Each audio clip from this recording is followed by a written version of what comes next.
দফা ৩ অনুযায়ী মহামান্য রাষ্ট্রপতি জনাব মোহাম্মদ শাহাবুদ্দিন তার স্বাক্ষরযুক্ত পদত্যাগপত্র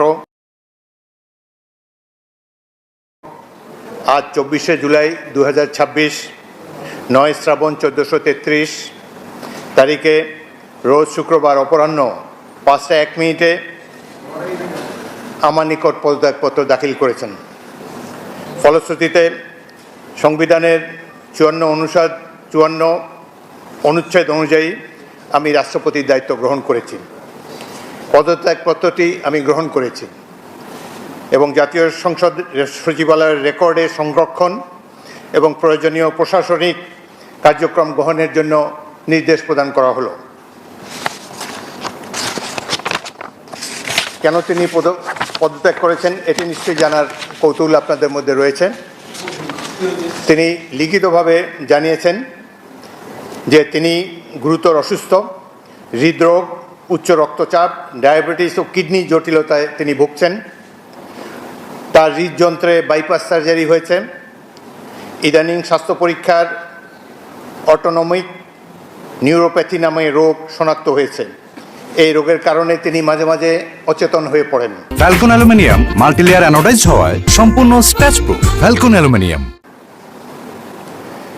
এসব রোগের প্রাদুর্ভাবে এবং শারীরিক ও মানসিক অসমর্থতার কারণে রাষ্ট্রপতির মতো গুরুত্বপূর্ণ সাংবিধানিক পদের দায়িত্ব পালন করা তার পক্ষে সম্ভব হচ্ছে না।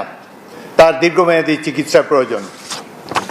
এই কারণেই তিনি স্বাস্থ্যগত কারণে পদত্যাগ করেছেন এবং বাংলাদেশ জাতীয় সংসদের স্পিকার হিসাবে এই পদত্যাগপত্র আমি গ্রহণ করেছি।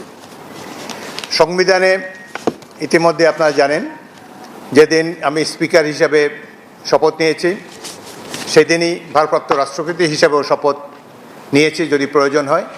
একইভাবে আমাদের ডেপুটি স্পিকার সাহেব তিনিও যখন ডেপুটি স্পিকার হিসেবে শপথ নেন শপথের অংশে বর্ণিত থাকে যখন বলা হবে কোনো কারণে যখন স্পিকারের চেয়ার শূন্য থাকবে তখন ডেপুটি স্পিকারের পদের দায়িত্ব পালন করবেন। সুতরাং আজকে বাংলাদেশের নানা ধরনের কথাবার্তা আমি দুপুরে এসেই শুনছি। দেখা গেল যে এটি প্রকৃত, তিনি শারীরিক অসমর্থের কারণে পদত্যাগ করেছেন।